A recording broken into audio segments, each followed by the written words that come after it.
Vua Thủy Tề có 6 cô con gái, đều là những nàng tiên cá xinh đẹp.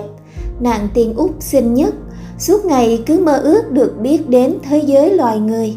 Tuy nhiên, cư dân dưới biển chỉ được phép lên bờ khi đã 15 tuổi.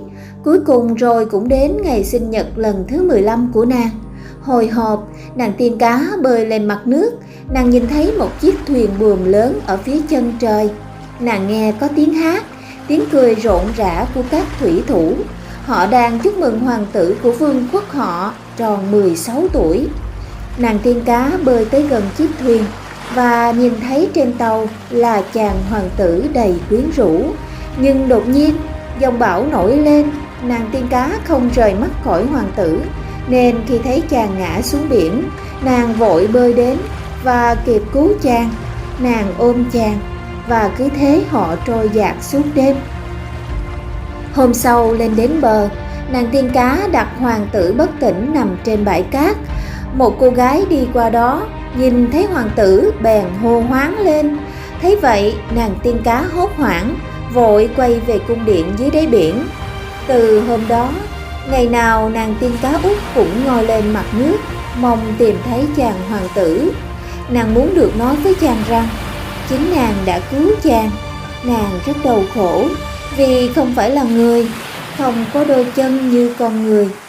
Nàng tiên cá nghĩ ra một cách là chịu uống lá bùa của mụ phù thủy biển. Nhưng khi đã nuốt lá bùa này, sẽ không bao giờ trở lại thành tiên cá được nữa. Lúc này nàng chỉ muốn một điều duy nhất là làm cho hoàng tử yêu nàng, nếu không nàng sẽ bị chết. Mặc dù nguy hiểm, nhưng nàng tiên cá vẫn chấp nhận. Để đổi lại, mụ phù thủy biển đòi thứ quý giá nhất của nàng, đó là giọng nói. Nàng sẽ thành người, nhưng sẽ bị câm. Hôm sau, nàng tiên cá rời bỏ thủy cung và khi lên đến biển, nàng nuốt lá bùa rồi bất tỉnh.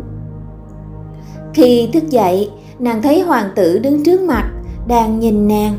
Chàng hỏi nàng là ai, nhưng nàng không trả lời được. Sau đó hoàng tử đưa nàng trở về cung điện. Ở đó, người ta mặc cho nàng những bộ quần áo đẹp nhất. Tuy nhiên, hoàng tử lại yêu cô gái hôm trước, vì nghĩ cô mới là người cứu chàng. Vì câm nên nàng tiên cá út không thể nói cho hoàng tử biết chính nàng mới là người cứu chàng. Tới một ngày kia, hoàng tử đã đến tuổi lấy vợ.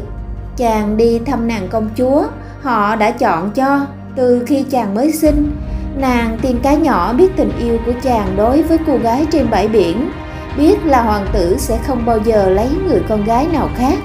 Nhưng nàng cũng ngạc nhiên và sợ hãi khi thấy cô gái trên bãi biển và công chúa chỉ là một người. Việc này chẳng khác nào là một nhát dao đâm trúng giữa trái tim nàng. Vào ngày cưới, trong lúc nàng tiên cá đau khổ lang thang trên bãi biển, thì các chị nàng xuất hiện trên mặt sóng.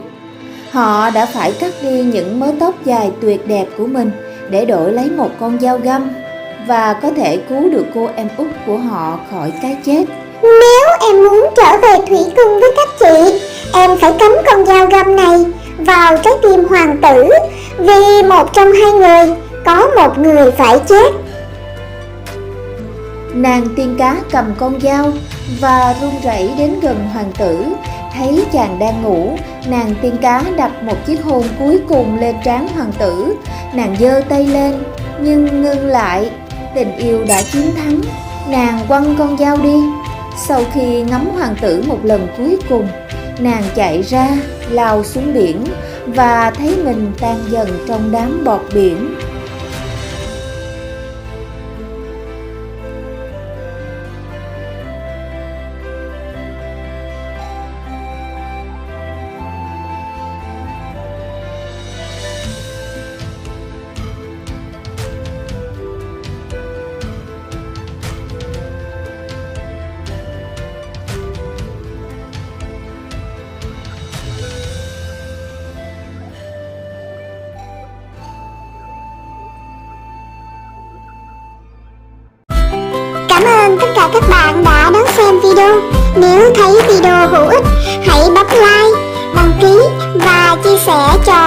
cùng xem nhé.